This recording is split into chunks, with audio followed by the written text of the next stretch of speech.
Halo semua, kembali lagi di podcast Bahasa Indonesia bersama Windah. Podcast ini bisa didengarkan di Spotify, Apple Podcast, YouTube, dan masih banyak platform lainnya. Sebelum kita mulai episode ini, aku mau mengucapkan terima kasih kepada Yongyong karena sudah mendukung podcast ini dengan menjadi sahabat Windah di Patreon. Semoga podcast ini bisa terus membantumu belajar bahasa Indonesia ya. Nah, di episode kali ini kita akan membahas pentingkah punya aksen yang sempurna?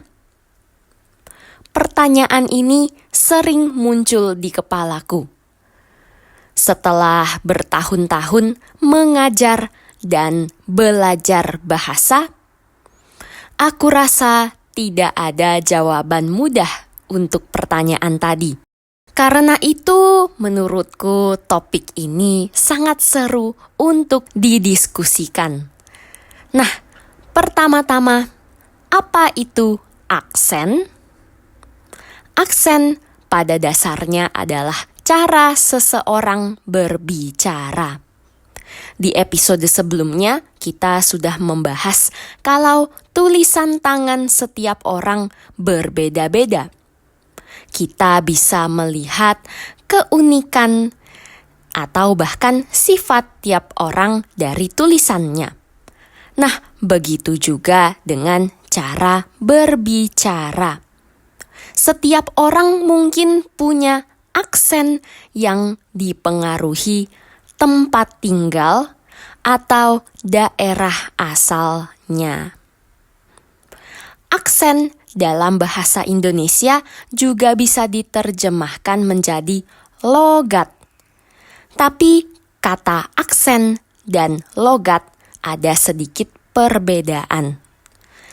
Ketika kita mengatakan seseorang berbicara dengan logat, berarti cara bicaranya tidak standar, tidak baku.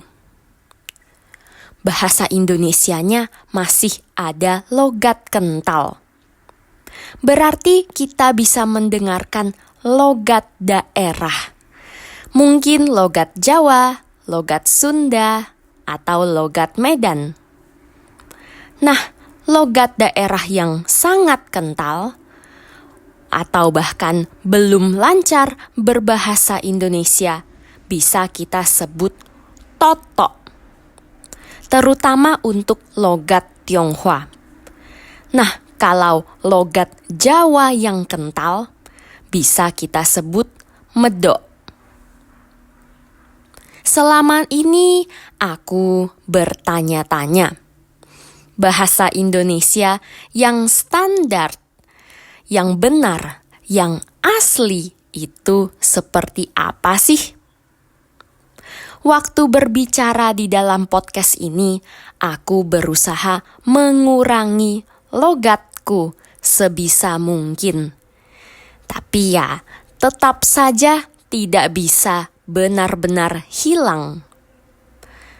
Dan yang aku perhatikan selama ini, dalam percakapan sehari-hari, juga tidak ada orang Indonesia yang bahasa Indonesianya benar-benar standar. Sedikit banyak pasti ada logatnya. Dari cara berbicara mereka, aku juga kadang bisa menebak mereka dari mana asalnya. Dalam bahasa Indonesia juga ada huruf R yang terkadang sulit disebutkan orang yang sedang belajar. Tapi jangankan yang sedang belajar, kadang orang Indonesia sendiri juga ada beberapa yang tidak bisa menyebutkan huruf R.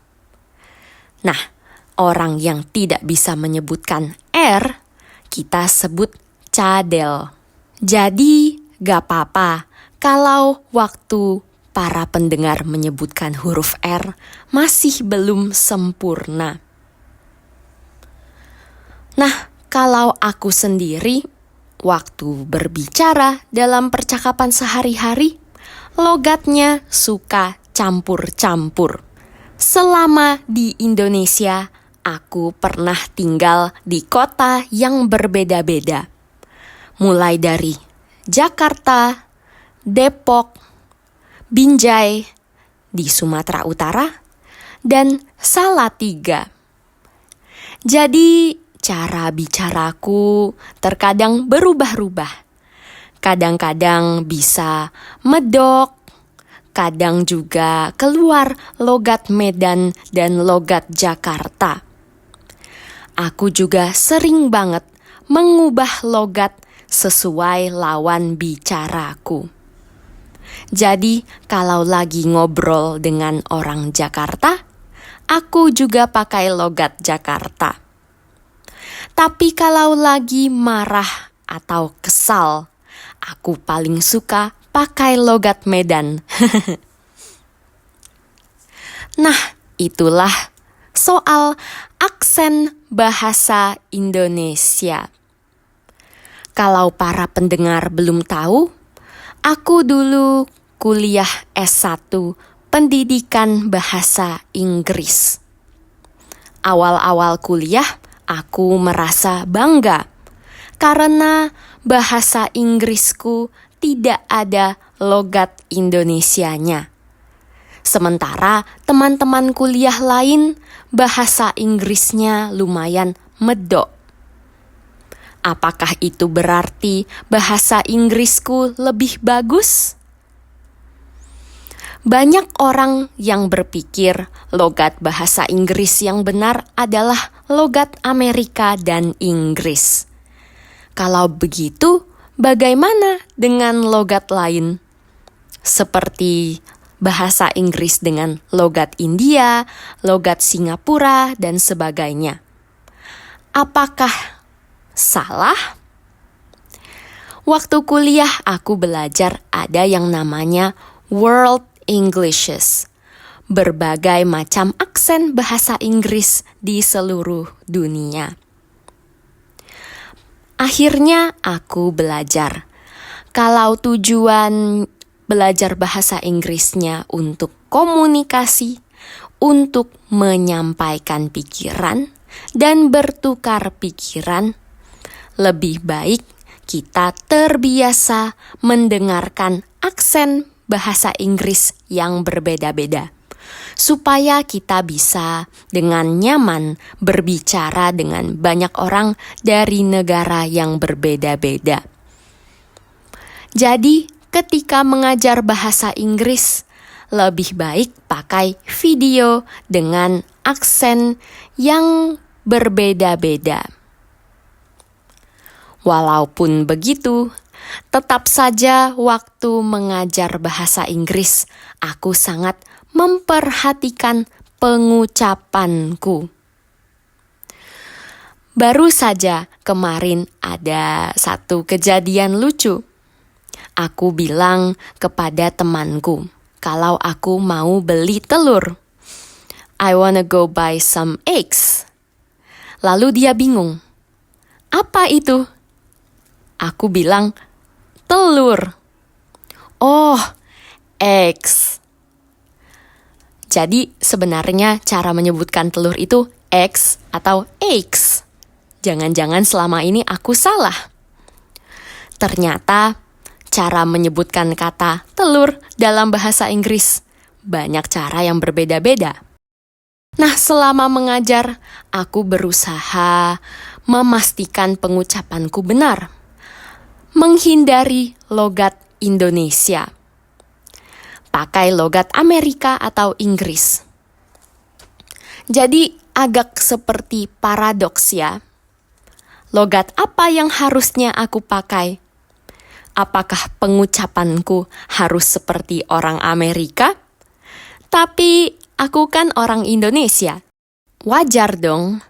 Normal kan kalau caraku berbicara seperti orang Indonesia.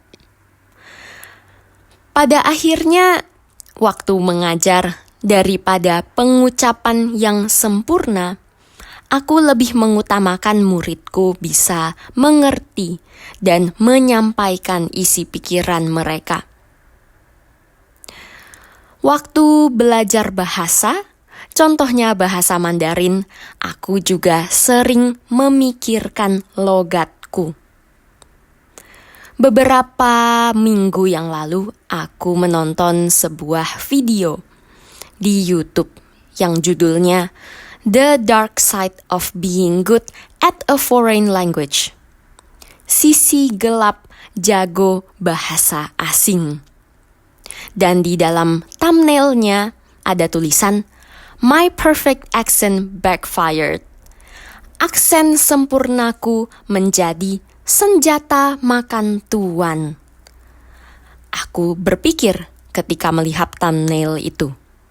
Apa maksudnya? Bukannya aksen sempurna itu adalah sesuatu yang baik?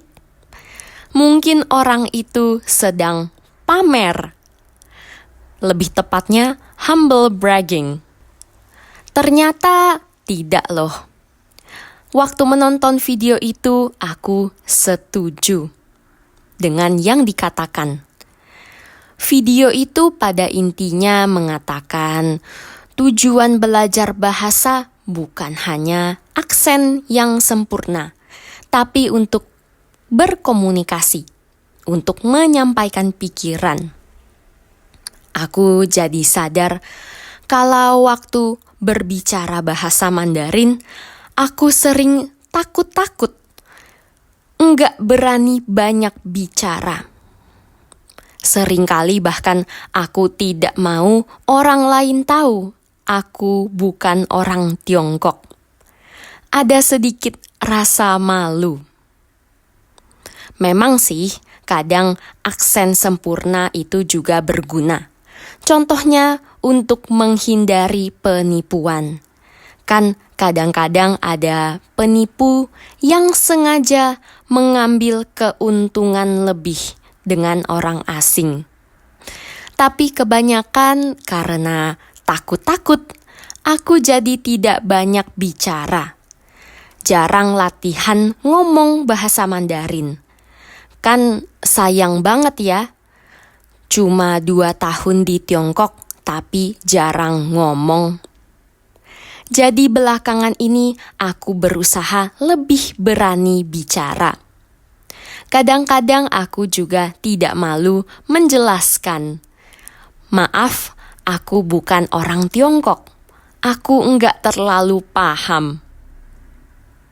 Bagaimana dengan para pendengar? Waktu berbicara bahasa Indonesia, bagaimana logatmu? Apa pendapatmu soal aksen dan logat? Di dalam bahasa ibumu, apakah ada aksen yang berbeda-beda?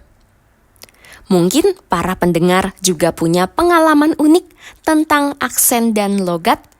Ceritakan ya ke podcastbahasaindonesia@gmail.com atau langsung tuliskan di kolom komentar. Episode kali ini sampai di sini. Semoga para pendengar menikmati episode ini ya. Jangan lupa dukung podcast ini ya dengan menjadi sahabat Windah di Patreon dan dapatkan transkrip serta terjemahan untuk semua episode yang ada di podcast ini. Bisa juga dukung podcast ini dengan memberikan penilaian di Spotify dan Apple Podcast dan membagikannya di media sosialmu. Sampai jumpa di episode berikutnya. Dah!